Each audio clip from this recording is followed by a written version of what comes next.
Pada kesempatan kali ini saya akan bahas tentang parameter-parameter operasional yang paling berpengaruh terhadap koefisien gesek antara ban dengan jalan, yaitu kecepatan dan gaya normal. Kita bahas yang pengaruh kecepatan dulu. Untuk menunjukkan pengaruh kecepatan terhadap koefisien gesek ban dengan jalan, kita bisa buat kurvanya yang menunjukkan hubungan antara koefisien gesek yang disebut tegaknya dengan skidnya. Karena ini merupakan koefisien gesek ketika dilakukan pengereman, maka yang ini adalah skid. Kalau ini kasusnya adalah yang terkena traksi, berarti yang ini adalah koefisien gesek ban dengan jalan ketika terkena torsi dari mesin. Yang ini adalah slip. Jadi ini kalau ini pengereman, ini skid. Kalau ini gaya traksi, ini adalah slip. Nah, kira-kira bagaimana cara membuat kurva ini? Untuk membuat kurva ini kita bisa lakukan dengan memasang sensor putaran roda pada roda yang direm dan pada roda yang tidak direm. Nah, karena ini kasusnya yang kita ambil contoh adalah yang pengereman, berarti kurva ini kita bisa lakukan pengukuran dengan memasang, misalkan ini roda kendaraan roda 4, kita pasang sensor putaran roda di roda depan dan kita pasang sensor putaran roda pada roda belakang. Nah, untuk mengetahui skidnya, kita perlu putaran roda yang direm dan putaran roda yang tidak direm. Nah, untuk memperoleh slip, ya kan rumusnya seperti ini slipnya, itu skidnya. Itu kecepatan putar roda yang free dikurangi kecepatan putar yang direm dibagi dengan kecepatan putar yang free kalikan 100%. Untuk pengujian kita bisa lakukan yang roda depan kita rem, yang roda belakang tidak kita rem. Berarti putaran roda yang di depan itu adalah yang omega B, sedangkan putaran roda yang di belakang yang tidak direm itu adalah omega F. Nah, dengan mengetahui kedua putaran roda tersebut, yaitu roda yang direm dengan roda yang tidak direm, berarti kita bisa menghitung skidnya. Seperti itu kira-kira cara memperoleh kurva ini. Jadi misalkan yang kurva yang pertama yaitu kecepatannya adalah 5 km per jam, berarti kendaraan kita jalankan dengan kecepatan 5 km per jam, kemudian kita rem, kita injak pedal rem. Nah, kita injak pedal rem dari awalnya itu tidak skid, tidak lock sampai dia mengalami lock. Nah, proses dari tidak lock sampai dia mengalami lock itu kita rekam, sehingga akan ketemu dari skid yang 0 itu belum direm sampai skid 100%, yaitu ketika roda di rem sampai lock. Nah, selama proses itu kita juga ukur gayanya, gaya pengereman yang terjadi atau gaya geseknya yang terjadi antara ban dan roda. Nah, cara mengukur gaya pengereman ini atau koefisien gaya gesek ini kita bisa lakukan sebagai contoh dengan menggunakan akselerometer. Nah, dengan akselerometer kan dia akan ketemu perlambatan kan bisa kita anggap sebagai koefisien geseknya. Nah, tinggal kita bandingkan dengan gaya normal akan ketemu gaya gesek, atau kita dengan mengetahui perlambatan kita akan bisa perlambatan yang terjadi itu adalah sama dengan koefisien gesek yang terjadi. Itu kira-kira contohnya. Nah, jadi kita ukur masing-masing kecepatan. Jadi pertama ada 5 km per jam, kita ukur skid dari 0 sampai 100%, dari sebelum direm sampai dia lock. Kemudian kita ukur juga koefisien geseknya atau perlambatannya. 5 km per jam adalah kurvanya seperti ini. Di sini belum direm, kemudian direm sampai puncak, kemudian ketika ditambahkan lagi tekanan ke pedal remnya akan tercapai lock. Nah, ini adalah kurvanya yang 5 km per jam atau 3 mil per jam. Nah, ketika kita tambahkan kecepatannya, jadi percobaan yang kedua kita lakukan dengan kecepatannya adalah 16 km per jam. Nah, kurva yang terbentuk adalah seperti ini. Nah, dari sini kita bisa lihat bahwa ternyata ketika kita tambahkan kecepatan itu koefisien gesek slidingnya itu lebih rendah dibanding dengan koefisien gesek sliding ketika kecepatannya lebih rendah. Kita lihat yang 5 km per jam, peaknya, koefisien gesek peaknya di sini, dan kecepatan slidingnya ada di sini. Kecepatan bukan kecepatannya, koefisien ini, koefisien gesek yang peaknya di sini, Ini koefisien gesek ketika terjadi sliding di sini. Jadi sliding artinya dia lock 100%. Nah, ketika kita tambahkan kecepatannya dari 5 km menjadi 16 km per jam, itu peaknya itu hampir sama dengan yang 5 km per jam, tetapi yang koefisien gesek slidingnya itu lebih rendah, yaitu di sini, di bawahnya yang 5 km per jam. Kemudian ketika kita tambahkan lagi kecepatannya menjadi 32 km per jam, di bawahnya lagi, atau 20 mil per jam, itu terlihat bahwa peaknya itu mengalami penurunan dibanding dengan yang kecepatan yang lebih rendah sebelumnya. Demikian juga dengan yang koefisien gesek slidingnya. Yang peaknya penurunan, slidingnya juga mengalami penurunan. Kalau kita tambahkan lagi akan semakin rendah, yang 48 km per jam atau 30 mph, itu slidingnya akan semakin turun dan peaknya juga semakin turun. Kita lihat di sini. Yang 64 slidingnya di sini, peaknya di sini. Kemudian yang 88 km per jam, slidingnya di sini, peaknya di sini. Jadi kita lihat bahwa semakin kita tambahkan kecepatannya, peaknya itu akan semakin turun dari sini menjadi sini, menjadi sini, menjadi sini. Demikian juga yang slidingnya juga semakin turun. Nah, selain itu dengan menambahkan kecepatan, kita lihat bahwa di skid ketika terjadi sliding itu juga mengalami perubahan. Kita lihat yang 5 km per jam itu peaknya itu terjadi di skid sekitar 40%. Kemudian ketika kita tambahkan di 16 dia hampir sama di sekitar 40.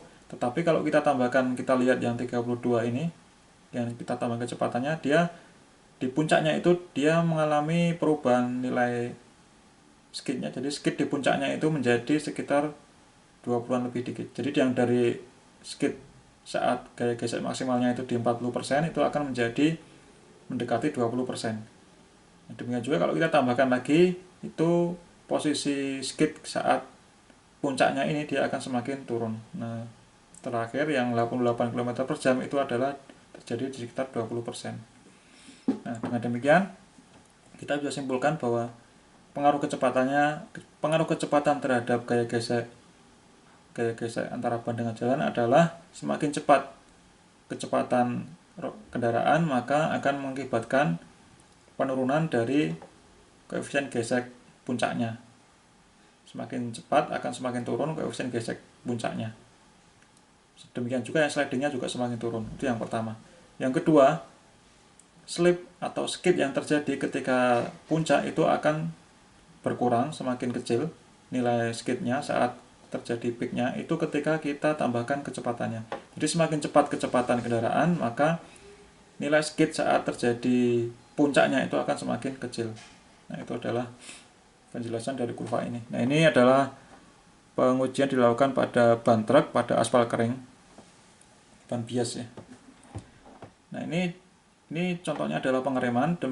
Untuk yang traksi itu slip itu juga akan terjadi hal yang sama. Jadi jangan bingung antara braking dan traksi itu adalah fenomena yang sama, hanya beda arahnya saja.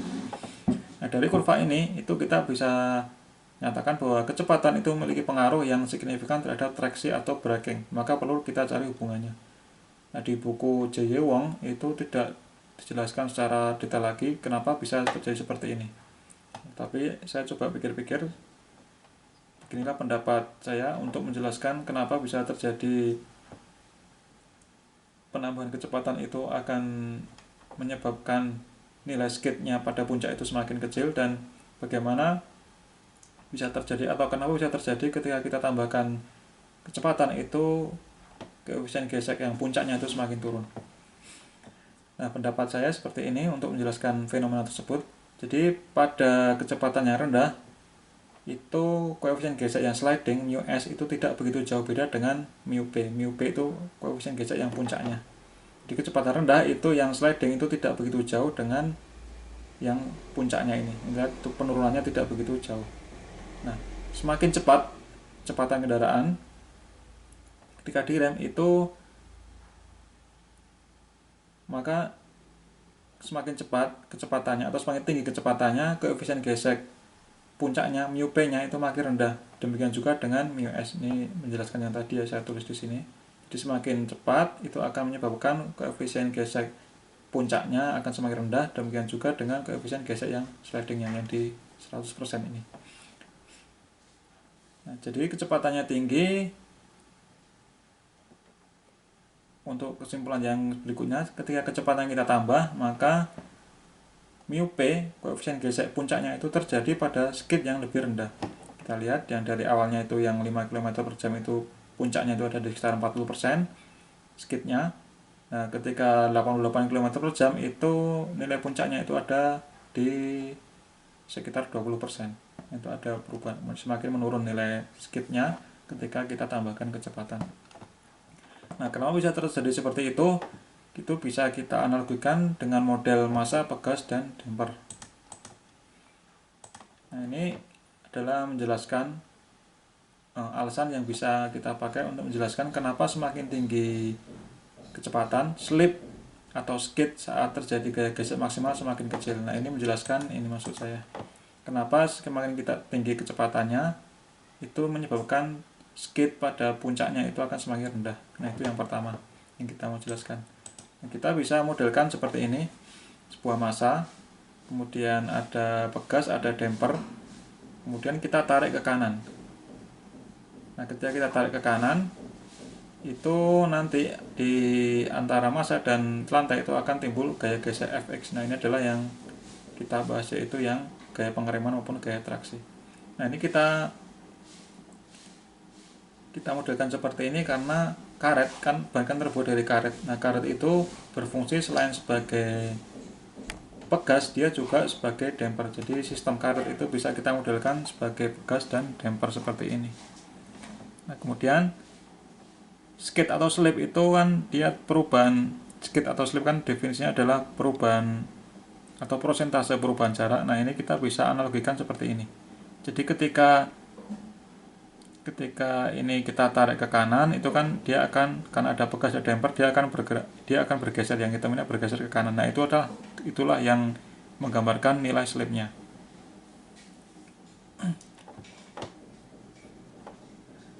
Nah, ini karena kita acuannya di sini untuk menggambarkan slipnya, kita ukur jarak nolnya di sini. Jadi ke kanan itu adalah x. Kemudian kalau dia bergerak kan berarti dia memiliki kecepatan x dot dan juga memiliki percepatan. Nah, misalkan kita tarik ke kanan sistem ini dengan kecepatan gerak input yang konstan. Jadi kecepatan yang kita aplikasikan, yang kita kenakan pada sistem ini adalah konstan kecepatannya, maka x double dotnya itu adalah 0. Percepatannya adalah 0. Nah, jadi sistem ini kita berikan input berupa displacement atau jarak sebesar x ke kanan. Nah, kita asumsikan ketika kita tarik ke kanan, kita kasih geseran atau kita kasih displacement ke kanan itu sebelum terjadi sliding. Jadi ketika kita tarik ke kanan sistem ini, dia tidak terjadi sliding. Artinya balok M ini belum bergerak. Nah, kemudian kita nanti bicara dua hal, yaitu kecepatannya lambat, kecepatan gerak yang kita kenakan itu lambat, dan kecepatan gerak yang kita kenakan itu cepat. Contohnya seperti ini penjelasannya. Kan kita menggunakan input berupa displacement atau x, kita kasih jarak. Nah, ini adalah x-nya, ini adalah waktu. Nah, lambat itu artinya dia perubahan jaraknya itu lambat terhadap waktu, ini landai. Nah, ini kan berarti gradiennya atau turunannya itu adalah kecepatannya. Ini adalah kecepatan lambat. Nah, kalau kecepatan lebih cepat berarti dia lebih curam, ini dia jaraknya. Nah, ini gradiennya berarti x dot. Jadi x dot ini kemiringannya itu lebih besar dibanding dengan yang lambat ini. Nah, itu adalah arti dari input ini, input yang kita kenakan pada sistem ini, yaitu kecepatan lambat dan kecepatan cepat. Nah, sebelum kita bahas lebih jauh, kita buat dulu diagram bodi bebasnya dari setiap komponen. Yang pertama adalah komponen yang hitam ini. Nah, ketika kita geser ke kanan berarti kita kenakan gaya ke kanan. Nah, gaya ke kanan ini akan dilawan oleh dua komponen, yaitu pegas dan damper. Kanan yang atas adalah dilawan oleh pegas, yang bawah dilawan oleh dampernya. Nah, pegas itu gayanya adalah K kalikan X, kekakuan pegas kalikan X, jarak yang kita geser ke kanan ini. Kemudian kalau damper itu kan tergantung kecepatan. Jadi C kalikan X dot, dimana C adalah konstanta dari damper, sedangkan K konstanta dari pegas. Nah, kemudian apa yang dirasakan oleh M? Berarti yang dirasakan oleh M itu adalah K kalikan X dan juga C kalikan X dot. Nah, selain ini di M akan terjadi reaksi juga, yaitu berupa gaya gesek yang berupa gaya pengereman maupun gaya traksi, yaitu Fx ini. Ini adalah gaya diagram body bebas yang menggambarkan sistem di atas ini. Nah, sekarang kita bahas apa yang terjadi ketika kita berikan yang kasihkan displacement yang lambat, dan bagaimana atau apa yang terjadi ketika kita berikan displacement yang lebih cepat. Nah, misalkan kasus yang pertama, ketika kita berikan input gerakan berupa X yang lambat, ketika ini X lambat berarti C kalikan X dotnya itu akan kecil, karena kan kalau lambat itu berarti kecepatannya adalah lambat, berarti C kalikan X dotnya lambat, berarti ini akan menjadi lambat. C X dotnya akan kecil, atau hambatan dampernya itu akan kecil. Nah, dengan demikian, dengan gerakan atau sejauh kita geser sejauh yang sama, itu menyebabkan gaya gesek yang kecil. Karena apa? Karena ini kecil, ini tidak berpengaruh. Jadi ketika ini tidak berpengaruh, ini kecil, berarti ini juga kecil. Nah, sekarang untuk lebih bisa memahami, kita bandingkan ketika gerakan X itu lebih cepat. Jadi ini kita geser lebih cepat dengan ini. Lebih cepat. Nah, apa yang terjadi ketika kita gerakan ke kanan lebih cepat? Berarti hambatan dampernya itu akan lebih besar. Berarti Cx dotnya itu akan lebih besar. Nah, Kx-nya kan tidak terpengaruh oleh kecepatan, berarti dengan X yang sama, dengan displacement yang sama, itu efeknya itu akan semakin besar. Karena apa? Karena Kx-nya itu sama dengan yang lambat, tetapi Cx dotnya itu akan lebih besar. Nah, dengan demikian, dengan X yang sama, ketika kita berikan kecepatan yang lebih besar, itu akan menyebabkan gaya gesek yang lebih besar juga. Nah, apa yang kita bisa simpulkan dari fenomena ini? Akibatnya, untuk mencapai gaya gesek yang sama, itu ketika kita berikan input yang lambat, itu X akan lebih jauh. Jadi untuk memberikan efek yang sama, untuk memberikan atau menimbulkan efek yang sama, berarti ketika kita lambat, ini kan kecil, berarti kita harus panjangkan X-nya, kita lebih jauh.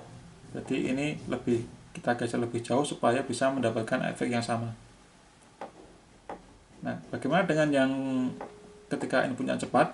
Ketika inputnya cepat, berarti X akan lebih pendek untuk menghasilkan efek yang sama. Jadi kita fokuskan efek yang sama. Ketika efeknya itu sama, berarti ketika lambat ini kan ini lebih kecil, berarti kita butuh X yang lebih besar. Nah, kalau kita menggunakan kecepatan yang lebih tinggi, kita berikan input kecepatan yang lebih tinggi, berarti Kx-nya itu akan lebih kecil, X-nya itu lebih kecil, karena Cx dotnya lebih besar. Karena kalau lebih cepat berarti ininya lebih besar, berarti kita butuh X yang kecil. Nah, X yang lebih jauh itu menggambarkan slip, berarti untuk mendapatkan gaya gesek yang sama itu X lebih jauh, artinya dia mengalami slip atau skid yang lebih besar, prosentase skidnya lebih besar. Nah, kalau inputnya cepat, itu akan menyebabkan untuk gaya gesek yang sama itu akan membutuhkan skid atau slip yang pendek. Nah, inilah yang menyebabkan ketika kita bertambahkan kecepatan pengereman, maka itu akan menyebabkan nilai atau gaya gesek maksimum itu terjadi pada slip yang lebih pendek atau skid yang lebih kecil. Skid yang lebih kecil prosentasenya karena X-nya lebih pendek. Yang kita cek di sini.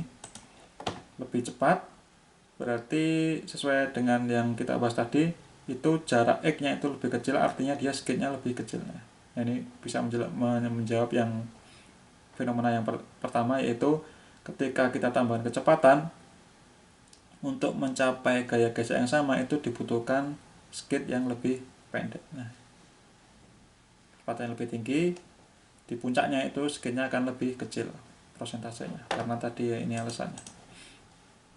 Karena untuk gaya gesek yang sama itu dibutuhkan X yang lebih pendek ketika kita menggunakan kecepatan yang lebih tinggi. Nah, itu untuk alasan yang pertama, kenapa kecepatan semakin tinggi, slip pas saat gaya gesek maksimalnya makin kecil. Nah, sekarang untuk yang kedua, kenapa ketika kecepatannya meningkat, gaya geseknya semakin turun sesuai dengan yang kurva tadi. Ini. Kenapa ketika kecepatannya meningkat, dia semakin turun peaknya, puncaknya. Nah ini saya tidak paham menjelaskannya dan saya belum ketemu. Jadi entahlah solusinya, saya sudah baca sekilas yaitu tentang metode energi. Jadi yang untuk mengetahui fenomena ini, kenapa kecepatannya semakin tinggi, gaya geser maksimalnya semakin turun, itu kita bisa selesaikan dengan metode energi. Nah, saya menemukan makalah tahun 2014 yang membahas tentang metode energi ini, yang menjawab fenomena ini, yaitu dengan judul Characteristic of Tire Friction and Performance of a Braking in High Speed Driving. Nah, karangannya Yumrak Oh dan Gwen Lee dari Korea. Nah, ini